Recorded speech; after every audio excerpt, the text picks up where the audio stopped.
All right, welcome back, everybody. This is Rudy with Alpha Investments. I'm here with Chris Wilson, and we talk about misprints problems and a lot of the issues with Wizards printing. We're going to see some of the most extreme, bizarre stuff you've ever seen from Wizards' history of trial and error. Chris, thank you, sir. Welcome.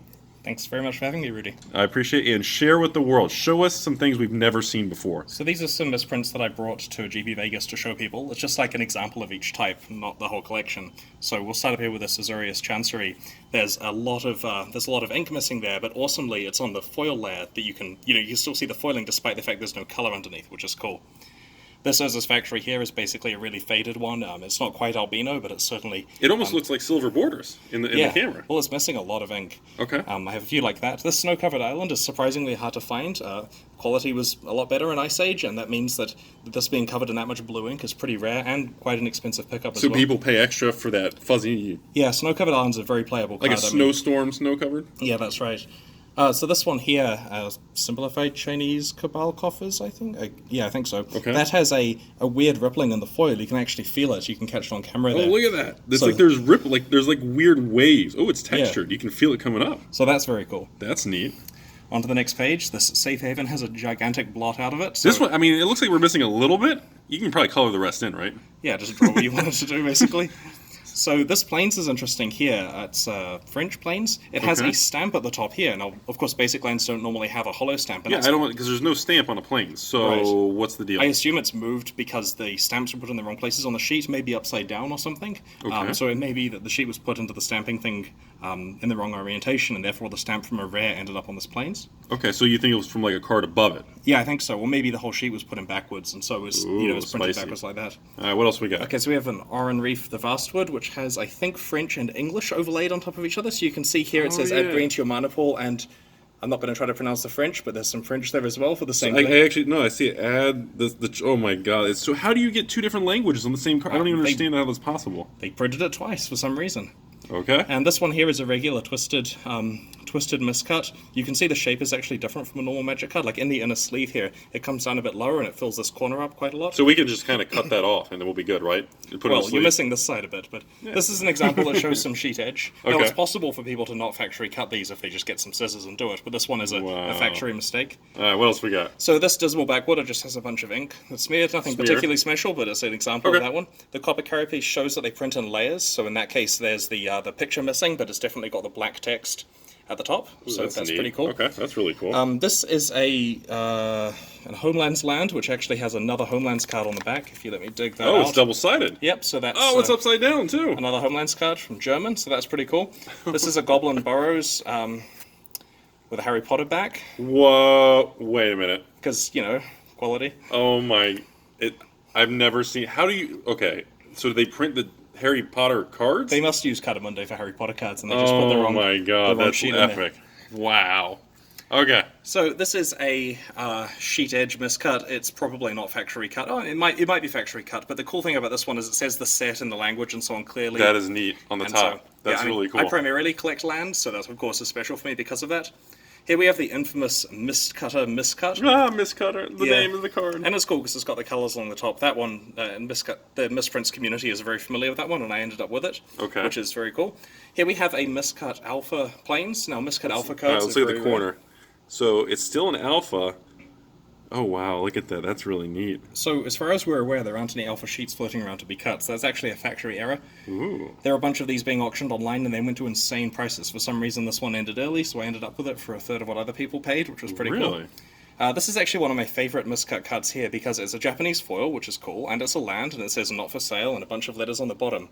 But the awesome thing is, when you take it out and look at the back, it's a regular Magic card, so that's a misaligned sheet rather than just a miscut sheet. Side. Yeah, and that means it definitely wasn't done by someone with a blade. It was done with a mistake in the factory. Ooh, okay. On the other hand, this Blinkmoth Nexus was just cut by someone from a sheet. You can tell because it's vertically and horizontally misaligned, and doesn't have particularly good corners, and the card warps very slightly. Here we have a regular Cyclopean Tomb from Beta with some minor crimping at the bottom. It's kind of hard to catch it. Oh, there it is. Wait.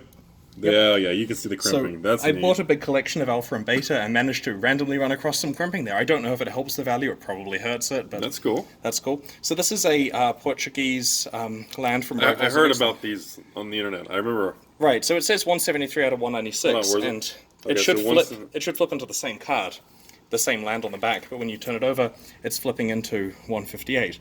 So that's just the case of them misprinting it. Wow. Okay. This is a French unofficial card. It was made by fans. It is on cardboard stock, and it's a slightly different size from a Magic card. And essentially, they were printing these a long time ago as a fan set until they were told to stop doing that for various obvious reasons. So a bunch of fans made a whole different set, and then Wizards told them to shut it down. Yeah. There's good legal reasons for not being able to do that. Okay.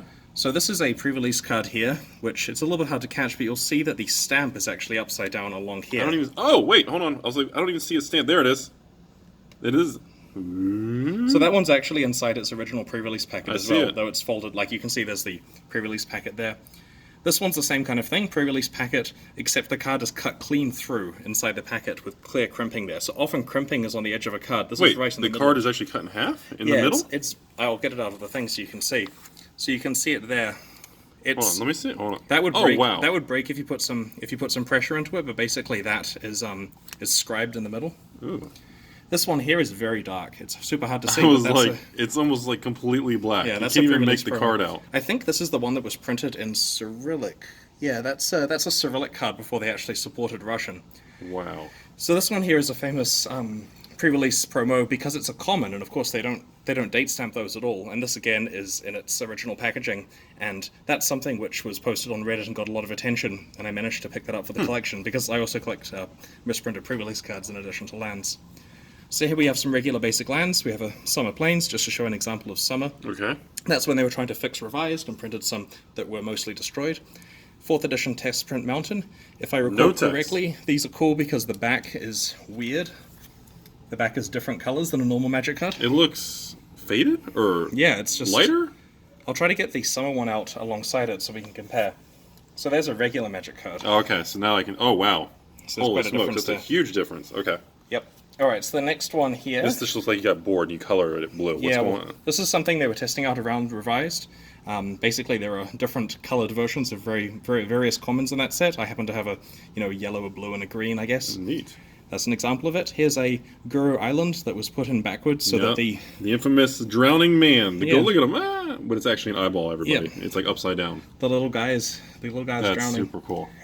So we've got some 8th edition test prints. Oh my god! Look at the card. Can you imagine if they went with that? How different things would look now. So that's when they were experimenting with what 8th edition could look like. Look at that City of Brass. Yeah, so there's a left and right version of each of these. You see how the white, because it generates white, is on that side, whereas here it's on this side, on this foil mountain down here. And so these cards are distinctive because if you zoom right in and look at the card quality, it's printed on a really bad printer. Like if you get it close, if that's possible. Yeah, I can see. It looks kind of dodgy compared to modern Magic cards, and they're printed on relatively thin white paper. It's certainly done at a completely different place, but yet it's consistent across all of them. And if they were fake, then it'd be very hard to make foils like that. Look at that! Can you imagine? Look how neat that looks. Yeah, that's really cool. It's interesting. The island and mountain here both actually have the same art. They do have the same art, yeah. When they tested it. So those were cool, and of course they learned a lot from their mistakes with that. Wow. So over up here, these were the meld. I remember these. The old making a super big creature. So you'll notice with this one, Endbringer wasn't actually a meld guy, and there's like a lack of a icon up there. And if we take it out, you'll see that on the back is a land, hence the reason it goes to the land collector. And so that was when they were just prototyping the meld mechanic. Down here we have a test print for Unlimited Underground Sea. Look at that bad boy. This one's interesting because it's got square corners, which of course is not a normal thing. And then if we take it out... What's the back look like? I gotta see the back. So this has an Armageddon Clock and Forest. Can you see... Armageddon. There it is, Armageddon Clock. And if I recall correctly, these are Unlimited and Antiquities cards on top of each other with a weird grey thing around them, and this has got a sheet edge. So that is super cool. Pretty sure that's cut from a sheet because the card, you can tell if the card bends very slightly like that. I mean, it's a little hard to tell, but if there's a slight bend to it, then it's been rolled up at some point in its life. Okay. And most cards don't come from a roll. Alrighty, so City of Traders test prints. Alright, last thing, everybody. So, these are special because they were basically doing tests of what foils would look like. And here's a whole bunch of tests. You can see this one down here is nuts. This one over here is a silver border. These ones up here, they were testing with various +1 and -1 modifiers to it. And that's basically, when they were making the original foils, they wanted to have a look at what they could look like.